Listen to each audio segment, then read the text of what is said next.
Okay, we're gonna go on to V series regional assessment. Start with the forehead. Okay, when we look at forehead, of course, we look at the wrinkles, which we're gonna treat with Botox or Xeomin. Now, with forehead, usually there is a convexity here or protrusion, and here is concavity or loss of volume, and causing a clean look where this kind of bulges out.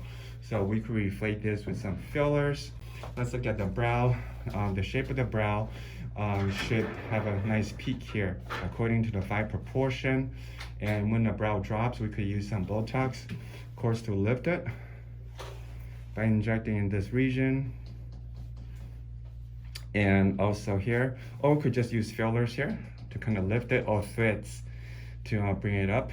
And let's see, some people use all therapy. Let's look at the eyes. You look for a bulge there, a herniated fat pad, which you just have very little, and you look for 2 lines here, the tear trough, and we call it palpebral groove right there with a bulge in the middle.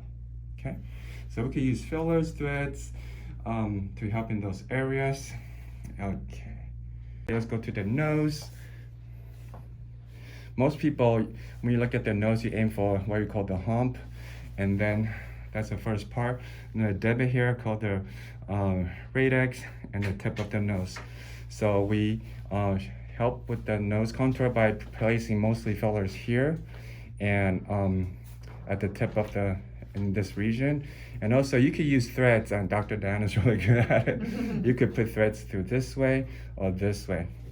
Our technique here is use cannula and putting filler here, and we go down this way.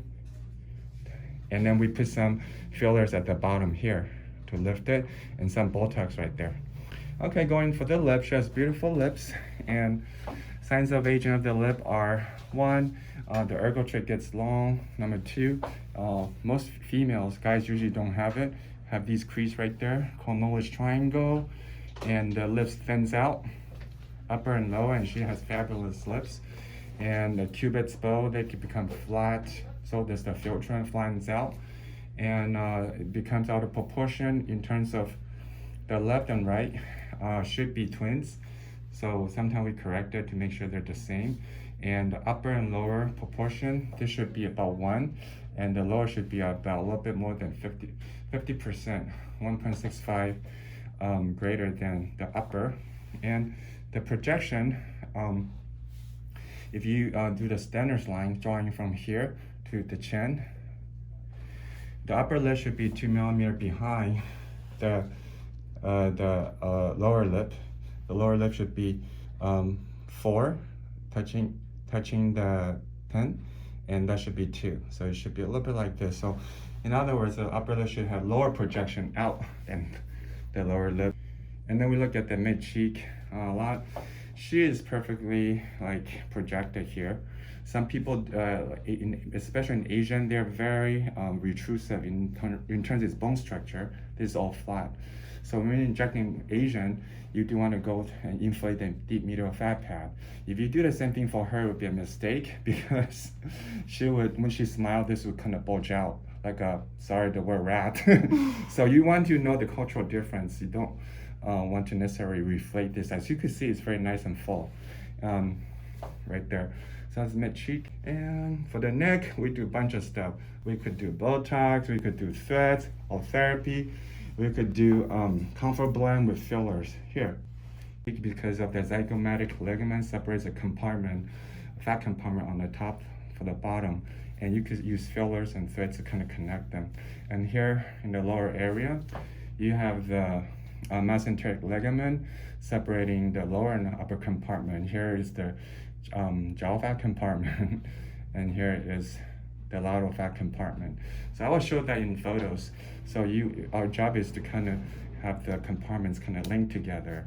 Let's look at the jawline. She has really good jawline, and a lot of people want their skin tighter and jaw more defined. So we would find the endogonal angle superficially. We insert the needle, and then we thread the fillers using cannula this way and that way, okay, to give you a tight jawline. For the mouth corner here, okay, that there is a prejaw sulcus or a bone, a loss of bone in this region. And to improve this area, of course, we do the V-lift using filler first to lift, seeing that. And then we place some volume here. And we would put some volume deeply, medial depth, and superficially to pull this up. And we also put some threads this way. Okay, sometimes I project the chin out this way to see even better result for the mouth corner. See, chin, can you tighten your lip for me?